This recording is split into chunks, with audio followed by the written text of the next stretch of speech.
শুনছেন অজানা সত্যের সত্যি ভৌতিক ঘটনা সিরিজের 165 নম্বর এপিসোড। সঙ্গে রয়েছে আমি রাজর্ষি। আজকের এই হরর পডকাস্টে আপনারা শুনতে চলেছেন দুটো জমজমাট ভয়ের ঘটনা। আজকের এই দুটো ঘটনা শুনে আপনারা অনেক ভয় পেতে চলেছেন, তাই এখনই কানে হেডফোন লাগিয়ে ঘরের লাইটটাকে বন্ধ করে দিয়ে শুনতে থাকো আজকের পুরো এপিসোড। বেশি কথা না বাড়িয়ে এপিসোডের দিকে এগোবো তার আগে তোমাদের সকলের কাছে রিকোয়েস্ট, আজকের এপিসোডটাকে অবশ্যই লাইক করো, কমেন্ট করে জানিও কেমন লাগছে শুনতে, এবং অবশ্যই চ্যানেলে নতুন থাকলে চ্যানেলটিকে সাবস্ক্রাইব করতে ভুলো না। আর তোমরাও যদি আমাকে ঘটনা পাঠাতে চাও এবং আমার সঙ্গে ফোন কলে থেকে ঘোস্টলি কল রেকর্ডিংয়ের জন্য আমার সঙ্গে কলে থাকতে চাও, তার জন্য তোমরা ডেসক্রিপশন বক্সটাকে চেক করতে পারো। তোমরাও আমার সঙ্গে ঘটনা শেয়ার করতে পারবে এবং আমার সঙ্গে সরাসরি কথা বলতে পারবে। ডেসক্রিপশন বক্সে আমার সঙ্গে কন্ট্যাক্ট করার প্রতিটা লিঙ্ক দেওয়া রয়েছে। তাই বেশি কথা না বাড়িয়ে শুরু করছি আজকের এপিসোডের প্রথম ঘটনা।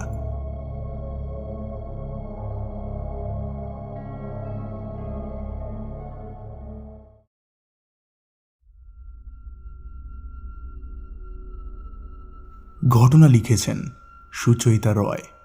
তিনি যেরকম করে লিখেছেন আমি সেরকম করে পড়ে শোনাচ্ছি। নমস্কার দাদা, আমার নাম সুচয়িতা রয়, আমি দমদম থেকে বলছি। আজ স্পটিফাইতে গান শুনতে গিয়ে তোমার পডকাস্টটা দেখলাম। 2-3টে পডকাস্ট শুনলাম, মনে হলো একটা গল্প তোমার সঙ্গে শেয়ার করি।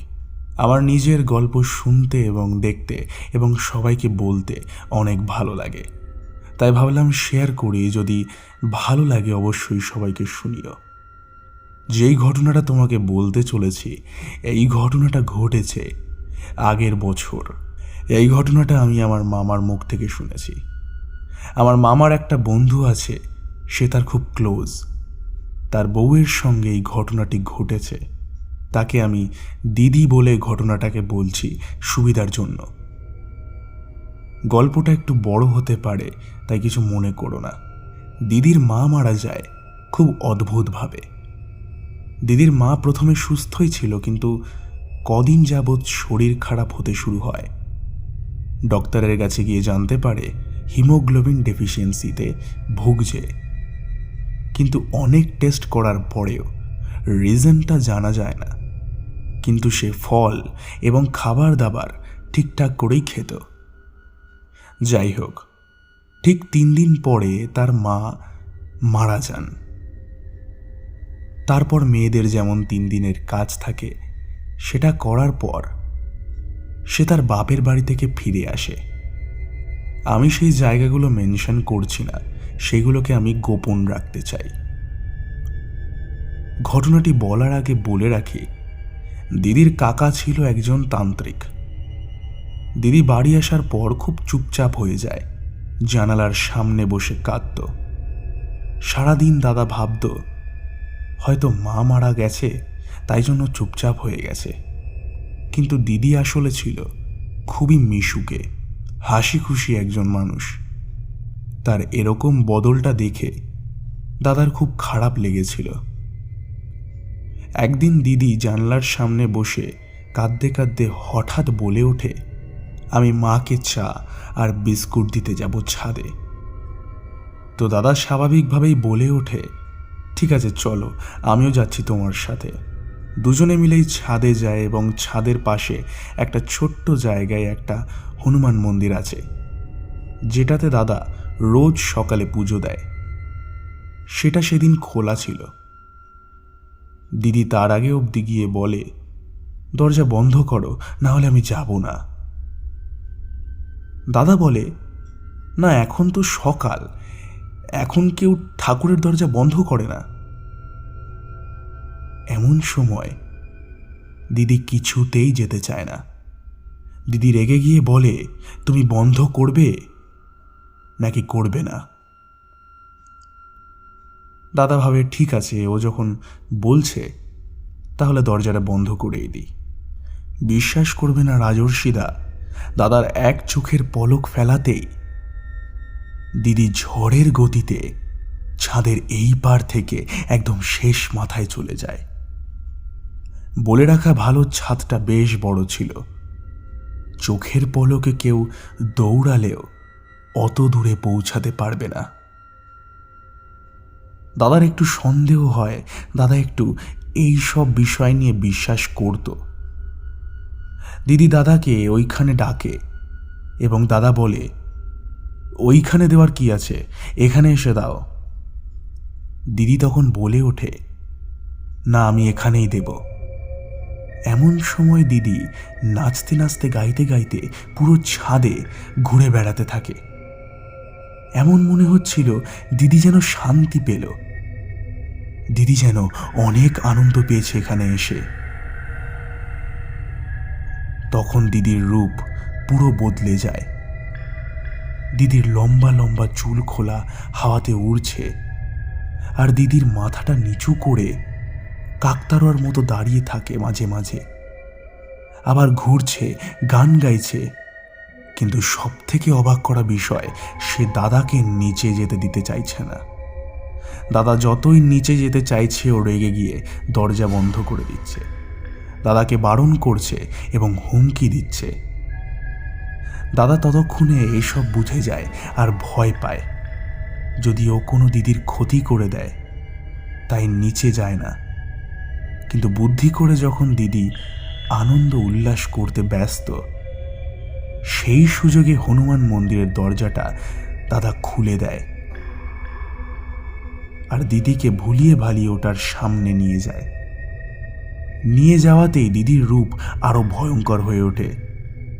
দাদা সব ভয়কে উপেক্ষা করে জোরে চেপে ধরে দিদিকে, টানা হিচড়ে করতে করতে নিচে নিয়ে যায় এবং বিছানায় শুইয়ে দেয়।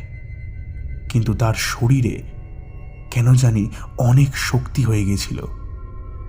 3টে ছেলের সমান শক্তি সেই দিদির শরীরে ঢুকে গেছিল। এমন সময় দাদা তার বাবাকে বলে, এবং তাদের বাড়ির একটু দূরেই একটা মসজিদ ছিল, এবং সেখানে তার বাবা তাকে যেতে বলে। বাবা যখন দিদিকে নিয়ে যেতে চায়, তখন দিদি বাবাকে ওপরে উঠিয়ে আছড়ে বিছানায় ফেলে দেয়। দাদার বাবা প্রচণ্ড পরিমাণে ভয় পেয়ে যায়, সে আর যেতে চায় না। সেই দিনটা কেটে যায় এবং তার পরের দিন দাদা তার বাবা ব্যালকনিতে কথা বলছিল, যেটা ঘরের থেকে অনেকটা দূর। কোনো নর্মাল মানুষের পক্ষে ঘর থেকে কি কথা হচ্ছে শোনাটা সম্ভব নয়। তারা কথা বলছিল কি করে দিদিকে নিয়ে যাবে মসজিদে। এমন সময় অনেক জোরে একটা আওয়াজ আসে ঘরের থেকে। সবাই শুনতে পায় দিদি বলছে, তোরা কি ভাবছিস আমি ঘুমিয়ে আছি বলে কিছু শুনতে পাবো না? তোদের কথা শোনার জন্য বাইরে আরো 2জন দাঁড়িয়ে আছে, যারা তোদের কথা শুনতে পাচ্ছে। এই চা নিয়ে যাওয়ার আগের দিন দিদির এক বন্ধু আসে দেখা করতে। দিদির বন্ধু চলে যাওয়ার আগে দাদাকে বলে যায়, ওকে কাউকে দেখিয়ে আনো, ওর কোনো কিছুই আমার স্বাভাবিক লাগছে না। সেই দিনই তার বন্ধু স্বপ্নে দেখে দিদি বলছে যে আমার ব্যাপারে বেশি কথা বলিস না, নয়তো খুব খারাপ হয়ে যাবে। তার পরের দিন তার বন্ধু দাদার কাছে আসে ক্ষমা চেয়ে যায়। আবার 3য় দিনে তার মা মারা যায়। সেই দিন দিদি সকাল থেকেই একটু উইক হয়ে পড়ে এবং বিছানায় লেগে যায়। কোনো রকম শক্তি ছিল না। দাদা এই সুযোগটাকে নিয়ে মসজিদে নিয়ে গিয়ে সব বলে এবং একটি মন্ত্র পড়ে মালা দিয়ে বলে, এটা পরিয়ে নিয়ে আয়। দাদা সেই মতন যখন মালাটা পরাতে যায়, দিদি বিছানায় লেগে যাওয়া অবস্থায় সেই ভয়ঙ্কর রূপ ধারণ করে। তাও দাদা অনেক কষ্টে মালাটা পরিয়ে চ্যাঙ্গোলা করে মসজিদে গিয়ে ফেলে দেয়। ফেলে দেওয়ার পর মসজিদের পীর বাবা দাদাকে জিজ্ঞেস করে, আপনার পরিবারে কি কেউ তন্ত্র সাধনা করে? দাদা তখন বলে ওঠে, হ্যাঁ, আমার কাকা একজন তান্ত্রিক ছিলেন। এমন সময় সে পীর বাবা বলে ওঠে, সেই তান্ত্রিকই তোমার স্ত্রীর কানে কি একটা মন্ত্র বলেছে, আর তখনই দিদির ভেতর থেকে একটা আত্মা বেরিয়ে এসেছে। সেই সময় কাউকে দেখা যাচ্ছিল না, তবে একটা ঠান্ডা হাওয়া মনে হয়েছিল ওইখানে, ওইটুকু জায়গায় আছে। পীর বাবা জিজ্ঞেস করে, কে তুই? সে বলতে রাজি ছিল না, কিন্তু পীর বাবা এক ধরনের জল ছেটানোতে সে বলে, আমি এক হসপিটালে থাকি, আমায় ওর কাকা শ্বশুর পাঠিয়েছে। পীর বাবা জিজ্ঞেস করে, তোর সাথে আর কতজন আছে? সে বলে, আরও 2-1 আছে, যাদেরকে আমি কবরস্থান থেকে এনেছি, আর একজনকে জানি না কোথা দিয়ে এসেছে। পীর বাবা ওদের দেখতে বলায় মনে হলো একটা ঠান্ডা হাওয়ার গতি বয়ে আসলো। সে কিছুতেই বলতে পারে না, কারণ সে ছিল বোবা। তারপরের জনকে ডাকতে বলায় সে কিছু বলতেই রাজি ছিল না। এমন সময় অনেক চেষ্টা করায় সে বলতে বাধ্য হয় যে দিদির কাকা শ্বশুর মাকে মারতেও পাঠিয়েছিল, আর এর সঙ্গে দিদিকেও মারতে পাঠিয়েছিল, আর আজকে দিদির শেষ দিন ছিল। সেই পীর বাবা বলে ওঠে, যে তোমাদেরকে পাঠিয়েছে তার কোনো একটা ক্ষতি করে তোমাকে দেখাতে হবে। এমন সময় দাদার ফোনে সঙ্গে সঙ্গে কল আসে এবং দাদা কলটাকে রিসিভ করে জানতে পারে কাকার বউ প্রেগনেন্ট ছিল এবং সেই বউটি বাথরুমে পড়ে গেছে এবং তার ভেতর থেকে রক্ত বেরোনো শুরু হয়ে গেছে। তারা দাদাকে তাড়াতাড়ি হাসপাতালে আসতে বলে। এমন সময় দিদি আবার বলে ওঠে, নে, ক্ষতি করে দিয়েছি। এরপরে অনেক রিচুয়ালস করার পর দিদির ভেতর থেকে সে আত্মাগুলো বেরিয়ে যায়। এরপরে কাকা হয়তো আন্দাজ করতে পেরেছিল যে এইগুলো তার সেই আত্মাই করেছে। সেই কারণে কাকা নিজের গুরুর কাছে গিয়ে জিজ্ঞাসা করেছিল এবং গুরু জানতে পারার পর কাকাকে প্রশ্ন করে, তোকে কি তন্ত্র সাধনা এই কারণে শিখিয়েছি? তখন কাকা মুখ খোলে। কাকা বলে, সে দিদির সম্পত্তি নেওয়ার কারণে দিদির এত বড় ক্ষতি করতে চেয়েছিল। এরপর কাকা নিজের ভুল বুঝতে পেরে দাদার কাছে এসে ক্ষমা চায় এবং আস্তে আস্তে দিদি সুস্থ হয়ে যায় এবং সব কিছু ঠিকঠাক হয়ে যায়। দাদা, এটাই ছিল ঘটনা। আশা করছি ঘটনাটা ভালো লেগেছে। ঘটনাটা হয়তো অনেকটা বড় ছিল, তবে তুমি তোমার মতো গুছিয়ে অবশ্যই শুনিও। ঘটনাটি কেমন ছিল অবশ্যই কমেন্ট করে জানাবেন। আশা করছি ঘটনাটি আপনাদের ভালো লেগেছে। চলে যাব আমরা আজকের দ্বিতীয় ঘটনায়।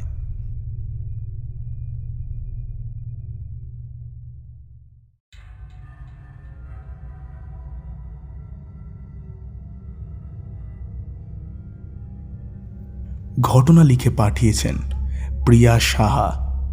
তিনি যেরকমভাবে লিখেছেন আমি সেরকম করেই পড়ে শোনাচ্ছি। হ্যালো দাদা, কেমন আছো? আশা করি ভালোই আছো। আজকে অনেক দিন পর আবারও একটা ঘটনা লিখলাম তোমাকে। আমার নাম প্রিয়া, আমি আসামে থাকি। আমি আগেও 2বার ঘটনা লিখে পাঠিয়েছিলাম আর তুমি পড়ে শুনিয়েছিলে। আমার খুব ভালো লেগেছিল, তাই আরও একটা ঘটনা তোমাকে লিখে পাঠালাম। ভালো লাগলে অবশ্যই পড়ে শুনিও। এই ঘটনাটা আমার মার সাথে হয়েছিল যখন আমার মা ছোট ছিল। আমার মামার বাড়িটা গ্রামের দিকে হওয়াতে ওইখানকার মানুষেরা অনেক তাড়াতাড়ি ঘুমিয়ে পড়ত। এমনই একদিন আমার মা রাতের বেলায় ঘুমিয়েছিল। এমন সময় আমার মায়ের টয়লেট পায়। আগেই বলে রাখি, আমার মা অনেক সাহসী ছিল, তাই সে কাউকে না ডেকেই একাই বাথরুমে চলে গেছিল। এবার যেহেতু অনেক আগের ঘটনা, আর তখনকার দিনের বাথরুম কেমন ছিল আশা করছি তুমি জানো। সেই আগের দিনের বাথরুম হওয়াতে বাথরুমটা অল্প দূরে জঙ্গলের দিকে ছিল। মা বাথরুমে ঢোকার কিছুক্ষণ পরই বাথরুমের দরজার ফুটো দিয়ে মা দেখতে পায় কেউ একজন যেন দাঁড়িয়ে রয়েছে। মা প্রথমে অল্প ভয় পেলেও পরে ভাবল যে হয়তো সেখানে দিদা দাঁড়িয়ে রয়েছে। মা এত রাতের বেলায় বাথরুম গেছে, তাই কিছু যাতে না হয় সেই জন্য হয়তো বাইরে দাঁড়িয়ে আছে। এই বলে বাথরুম করে বের হয়ে মা দেখতে পায় সেই জায়গায় কেউ নেই। মা অবাক হলো, তাও নিজেকে মনে মনে বলল হয়তো মায়ের দেরি হওয়াতে দিদা ঘরে চলে গেছে। মাও আর বেশি কিছু না ভেবে ঘরে চলে আসে। আসার পর মা দেখতে পায় দিদা গভীর ঘুমে ঘুমাচ্ছে। কিন্তু এটা সম্ভব কি করে? মা তো কিছুক্ষণ আগেই দেখল দিদা বাথরুমের সামনে দাঁড়িয়ে আছে। তাহলে এত তাড়াতাড়ি ঘুমিয়ে পড়ল কি করে দিদা? আকাশ পাতাল ভাবতে ভাবতে মা সেদিন রাত্রিবেলায় ঘুমিয়ে পড়ে। ঘুম থেকে উঠে মা দিদাকে প্রশ্ন করে যে কালকে রাত্রিবেলা তুমি কি আমার বাথরুম করতে যাওয়ার সময় বাইরে দাঁড়িয়েছিলে? দিদা যেই কথাটা বলল সেটা শুনবার পর মা আকাশ থেকে পড়ল। কি বলছিসটা কি তুই? কালকে তো তুই আমাকে একবারও ডাকিসনি। আমি তাহলে জাগবো কি করে? আমি যদি না উঠি তাহলে কালকে আমি ওখানে ওই সময়টায় থাকবো কিভাবে? তুই হয়তো ভুল কিছু দেখেছিস, ওইখানে কেউ হয়তো ছিলই না। এই কথা শোনার পর মা আর কিছু ভাবতে পারল না। কি হলো তার সাথে? কে ছিল ওটা? কাকে দেখলো মা? মা স্পষ্ট দেখেছিল বাথরুমের বাইরে কেউ যেন একটা দাঁড়িয়ে আছে। দাদা, এটাই ছিল আমার মায়ের সঙ্গে ঘটে যাওয়া একটা ভৌতিক অভিজ্ঞতা। তোমাদের সবার কেমন লাগলো অবশ্যই কমেন্টস করে জানিও। আর তোমারও কেমন লাগলো অবশ্যই বলো দাদা। আশা করছি ভালো লাগবে। ভালো লাগলে আরও এমন কিছু ঘটনা আমি অবশ্যই তোমাকে লিখে পাঠাবো।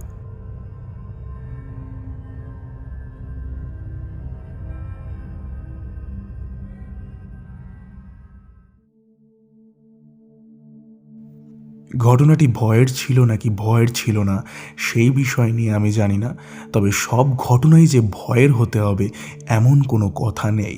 এটি একটি ভৌতিক অভিজ্ঞতা যেটা তার মার সাথে ঘটেছিল এবং প্রিয়া সাহা আমাদের সঙ্গে ঘটনাটিকে শেয়ার করেছে। কারণ স্বাভাবিকভাবেই আমাদের এই চ্যানেলে ভৌতিক ঘটনা শোনানো হয়। কারোর সঙ্গে এমন ভৌতিক অভিজ্ঞতা ঘটতেই পারে যেখানে হয়তো ভয়ের কিছু নেই।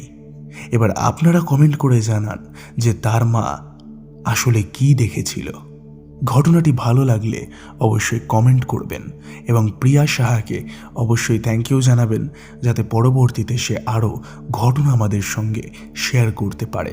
বেশি কথা না বাড়িয়ে চলে যাচ্ছে আজকের এপিসোডের শাউট আউট পর্বে।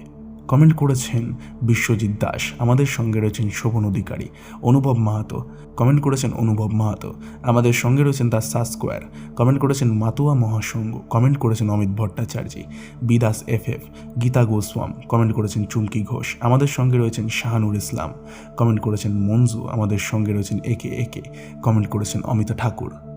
সকলকে অসংখ্য পরিমাণে ধন্যবাদ কমেন্ট করবার জন্য। আশা করছি আজকের এপিসোড আপনাদের ভালো লেগেছে। ভালো লাগলে অবশ্যই লাইক করবেন এবং চ্যানেলটিকে সাবস্ক্রাইব করতে ভুলবেন না। দেখা হবে পরের এপিসোডে। ততক্ষণের জন্য stay happy and stay safe এবং যুক্ত থাকুন আমাদের অজানা সত্যের সঙ্গে, কারণ অজানা সত্য মানেই রহস্যের এক অন্য দুনিয়া।